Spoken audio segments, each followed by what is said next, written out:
it's time for another how to fix video, and for the first time I'm gonna be trying to nerf a corporation. My videos before have been on corporations that are either weak or a little bit boring or like don't quite match the theme or at least what I think was intended with them.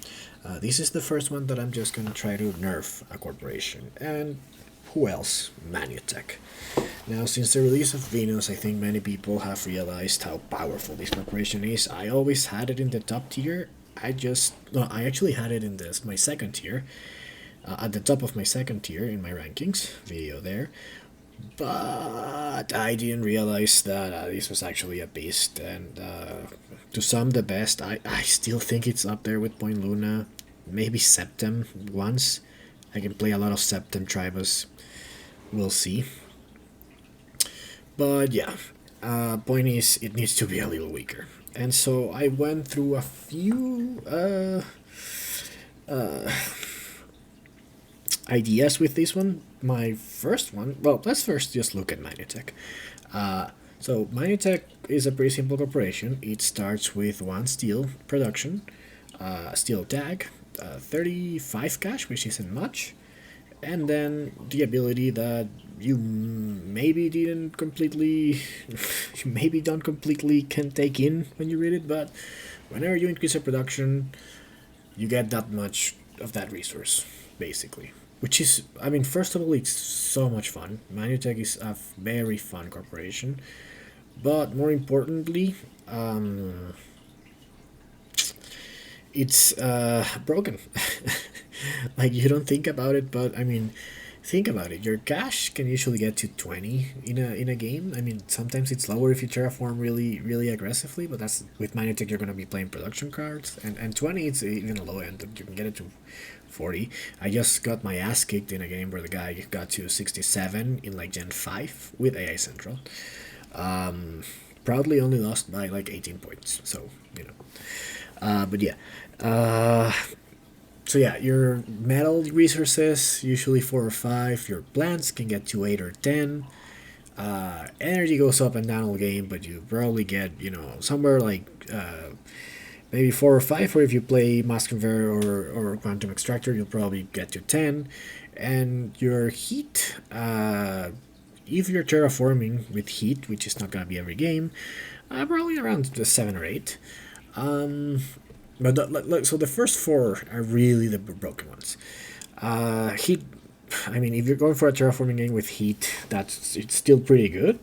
But the first 4, like, to get 20 extra cash, and then like 4 steel, 4 titanium, and then an extra 8 plants in a game, it's insane. And these are, I mean, like I said, you can get 40 cash due to 40 production easy. And it's also how early you can just, like, you get that reward immediately, right? So it's broken. And yeah, so that's the problem. It's broken. So yeah, let's go through my fixes. So my first idea was to, instead of every time you increase your production you get that much, every time you increase your production you get 1 cash. And I mean, honestly, like, I thought this would be balancing it out. Then I actually tried it a couple of times on my own, and this was very underpowered. It wasn't horrible, but very underpowered.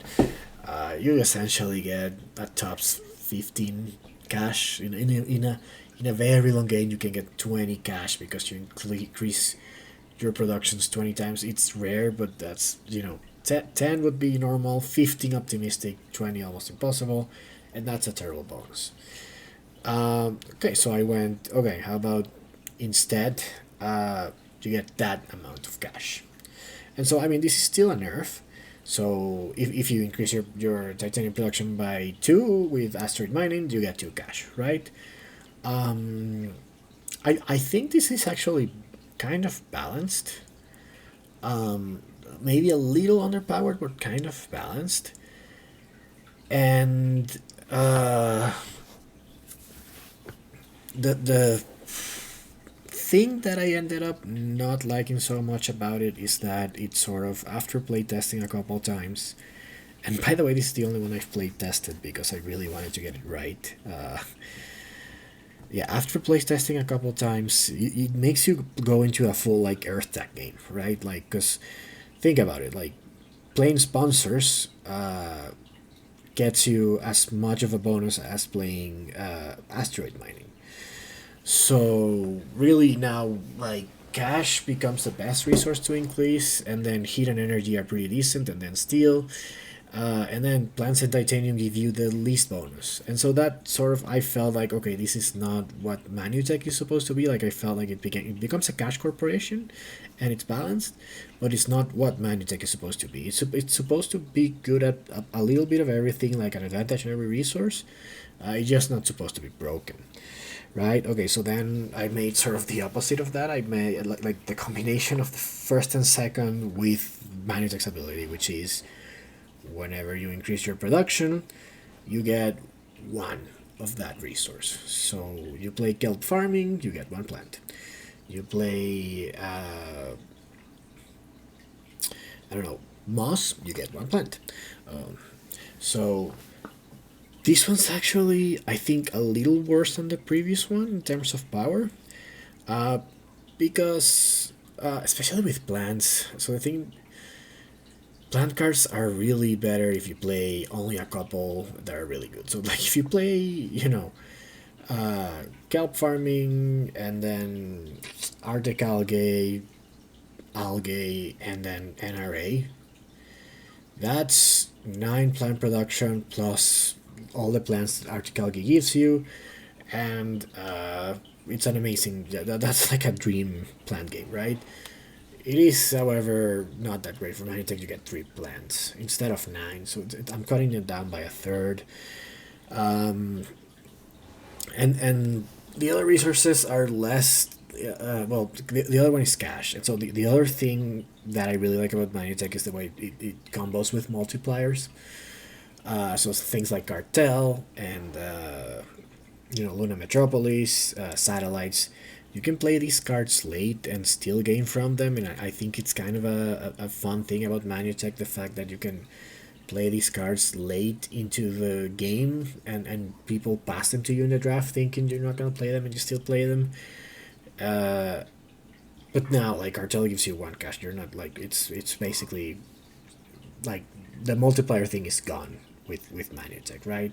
Same thing with insects. Like insects is no longer a great Manutech card. And so it's really hard because okay, so the challenge here, as you might see, is that I really love Manutech's ability. I think it's lots of fun. It's just overpowered. So I settled on something kind of clunky, but I think it's what I like the most, and that's whenever okay again whenever you play, here's the final version. Whenever you increase your production by X, you get half of that rounded up of that resource. So if you increase your production of anything by 1, you get 1. By 2, you get 1. By 3, you get 2. 4, 2. 5, 3. 6, 3, and so on, right? So I'm basically halving the bonus and doing a little more, a little over half because I'm rounding up. This still on the stronger side. That's how good Manutech is. If you like just take half its bonus, it's pretty good. So I also decided to take the steel tech and the steel production. And here's the thing, I actually do like that part of the change a lot, because if it's supposed to be a corporation that does everything well, there's no reason why it should like start leaning into steel, right? Which of the building tag and the steel production obviously do. So yeah, no more steel or building tag, no more advantage on builder. So yeah, anyway, I think this is the final one. I think it's still on the stronger side, but now it's not even on that top tier.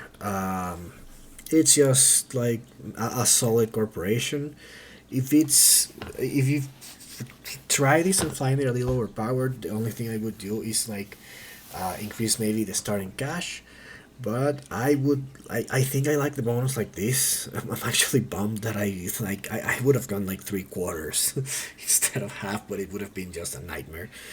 So I think half rounded up is fine. I wish I could have done a little more. I really like the multiplier thing. I really like the insect stuff, but that's like incidentally what makes it broken. So I can't have it both ways. But I think this way it's, it's a little worse playable, a little clunky, but definitely I think it's more enjoyable to play against it because you might beat it now. Not something that's happened a lot on Steam lately, but yeah, let me know what you think. Try it at home, and yeah, see you next time.